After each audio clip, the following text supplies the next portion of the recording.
Zádorfalva azon települések egyike, ahol sok volt a munkanélküli, valamint az egykori falu vezetése jelentős adósságállományt halmozott fel.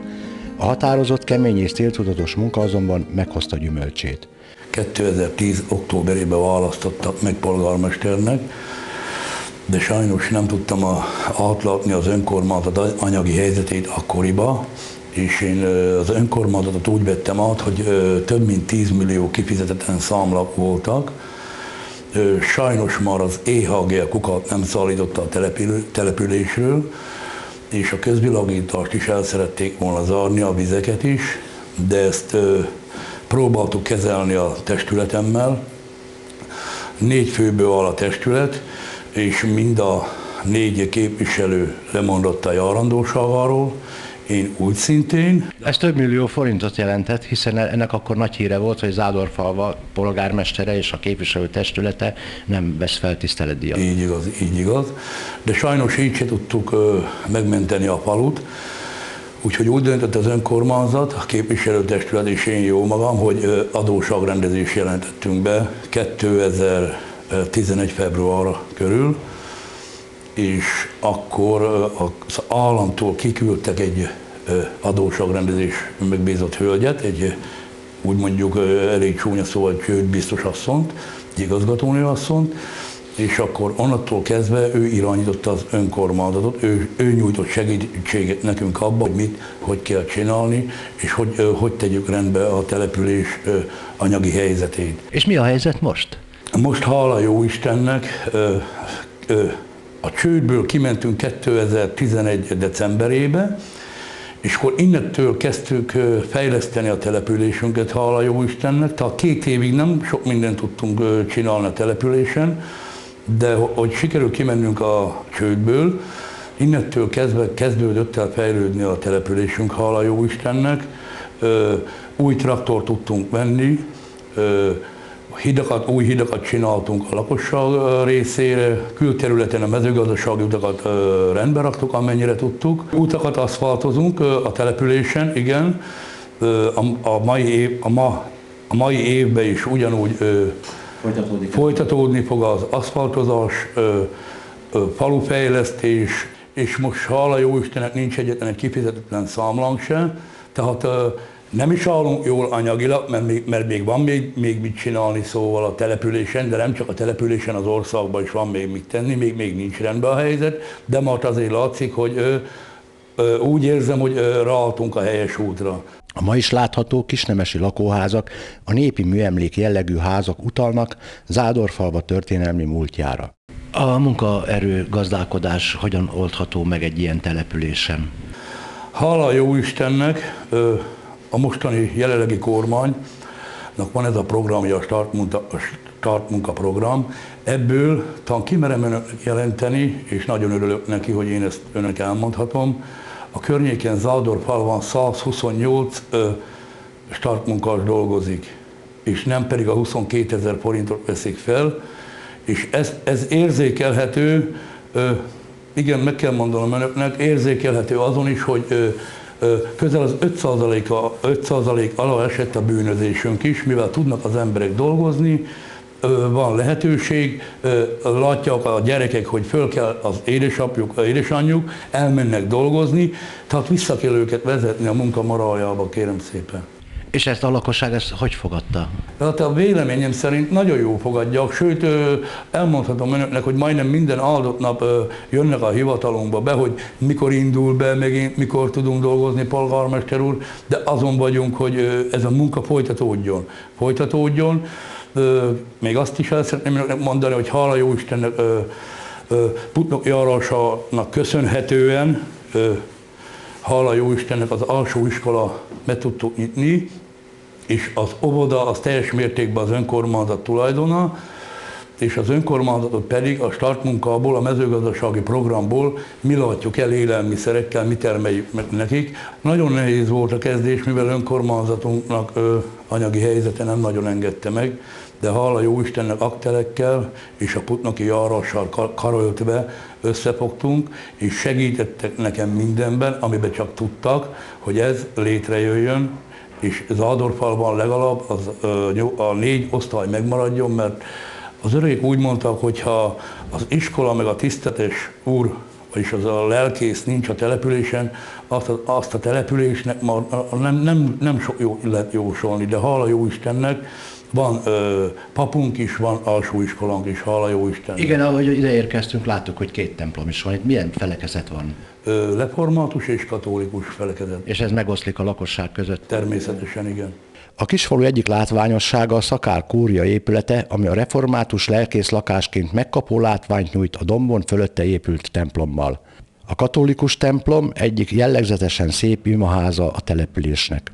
És mennyire volt nehéz például egy emberrel olyan kontaktust kialakítani, hogy a munka útjára visszavezetni?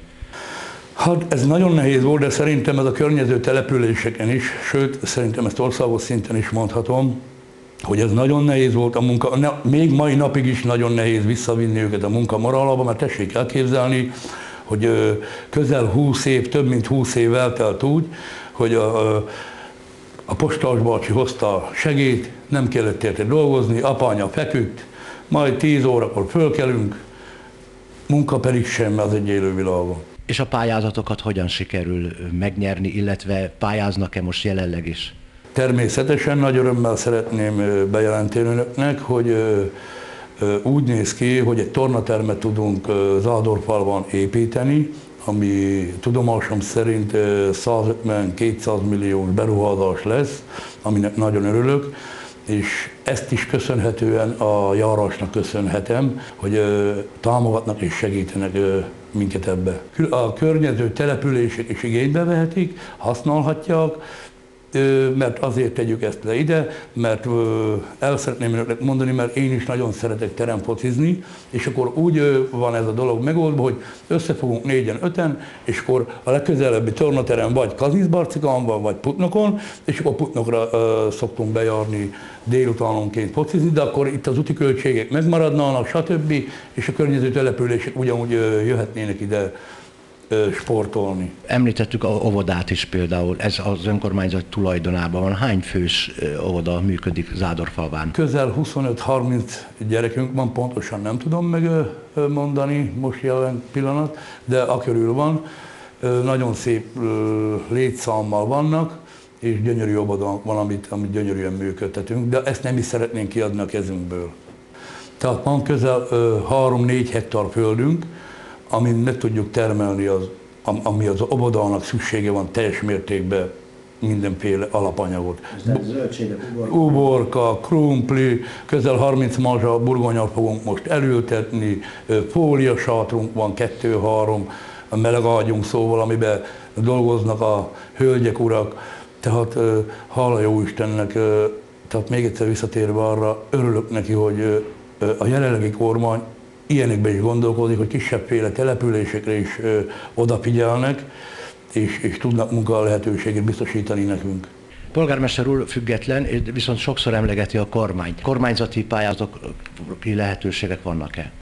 Vannak, és élünk is vele. Azért mondtam, hogy független vagyok, de azért már én is 45 éves leszek, és azért már annyi megmaradt bennem, hogy az ember le tudja mérni azt a dolgot, hogy mely kormány hogy dolgozott. Tehát volt az előző kormánynak is 8 éve, és függetlenként ugyanúgy szeretném önöknek elmondani, hogy adnunk kell ennek a kormánynak is, mert 4 év alatt nem lehet megváltani a világot, mert hogy mondja közben, az Isten se egy nap alatt váltotta meg a világot, uram. Mik a tervek a közeljövőre nézve? Még, hát szűkítsünk erre az évre, hogy mi az, amit még meg szeretne valósítani a településen. Mi nálunk sajnos az utak azok nagyon ramatya állapotban vannak. Hála jó Istennek 2 utcát már sikerült leaszfaltoztatnunk. Ez szerintem még rendszerváltás előtt volt aszfaltozva, és szeretnénk a falut fejleszteni. Most be van adva nekünk virágládákat csinálunk, zászlókat fogunk kirakni az oszlopokra, ami eddig még én itt Zádorfalván nem láttam. Tehát szeretnénk egy picit csinosítani, szépíteni a településünket. Egyébként a polgármester zádori születésű is? Én Alsó-Szuhai lakos vagyok, de viszont megkerest, Alsó-Szuhan több éven keresztül képviselő voltam, Zádorfalváról jöttek le barátaim, ismerőseim megkeresni, hogy próbáljak meg elindulni Zádorfalván, mert tudták, hogy Alsó-Szuhan, mint kisebbségi önkormányzat elnöke is voltam, meg vagyok is jelenleg is, és tudták, hogy működik a kisebbségi önkormányzat, és gondolom bizakodtak benne, hogy jó vezető lesz belőlem talán. És említette polgármester úr, hogy a tornaterem készül, illetve kultúrház is van most Zádorfalván? Igen, van egy kultúrházunk, ami sajnos életveszélyesnek van nyilvánítva. Szerintem mióta az fölépült, arra egy hangli anyagot nem tettek, és ezért életveszélyesnek lett nyilvánítva. Ebbe kértem a járásnak a segítségét, meg is kaptam. Folyamatban vannak a munkálatok, már az bontási engedély folyamatban van, várjuk a lehetőségeket, de több mint 99%, hogy erre is be fogjuk adni a pályázatot, és ebbe is a járás fog nekem segíteni, kértem a segítségét. Tehát vannak pályázatírói polgármester úrnak, akik ezeket levezénylik? Igen, van. Milyen apparáttal dolgozik Zádorfalva, mint polgármesteri hivatal? 2 személy van a költségvetésünkből elnézést bejelentve a hivatalnál, egy pénzügyi előadó és egy igazgatási. A többit pedig úgy oldjuk meg, mivel 120-140 ember dolgozik, hogy engedi a startmunkaprogram, hogy adminisztrátorokat tudjunk fölvenni bentre a hivatalból, hogy tudjanak segíteni a hölgyeknek. Az egészségügyi ellátás az jól működik, van orvosi rendelője Zádorfalván? Természetesen a környéken az egyik legjobb egészségügyi ellátással rendelkezünk, megvan oldva a környező települések is ide járnak, Zádorfalvára, tehát az meg van oldva. És a társulásokban is szívesen részt vesz a polgármester úr, illetve a település. Milyen társulásokban van jelen? Mik az, amik hasznosak önnek, illetve a maga a településnek? Én a családvédelmi társulásban azt nagyon tisztelem és értékelem, ugyanúgy a putnoki járásban is vannak kisebbségi társulások, abban is sőt minden egyes alkalommal részt veszek, és onnan szedem az információkat, ott segítenek nekem, mibe fogjunk bele, hogy oldjunk meg, tehát onnan kapom én a segítséget. Említette a polgármester, hogy volt kisebbségi képviselő is. Partnerként kezeli a többi polgármester. Engem teljes mértékben úgy érzem, hogy partnernak tekintenek, és ezt nem is lehet megvitatni, mert ez így jön le nekem, hogyha a többi polgármesterrel, körülbelül 40 vagy 50 polgármesterrel leülünk tárgyalni, ugyanolyan embernek tekintenek, és köszönöm is szépen nekik, hogy így kezelnek, így fogadnak, és elfogadtak engemet, nagyon örülök neki. Említette polgármester a világosítást is, hát ez a település egyébként így nem látni rajta, hogy úgy elhanyagolt lenne. De akkor ezek szerint szereti a szépet. Így van, természetesen.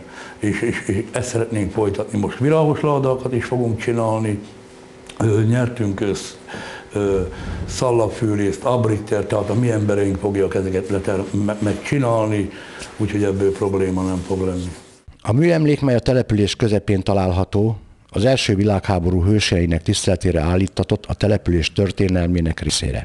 Szeretném megköszönni a 4 évet a képviselőtestületemnek, hivatali dolgozóimnak és a járásba polgármester uraknak. Köszönöm szépen a segítségeket, támogatásokat. Ezt nagy tisztelettel megköszönöm nekik.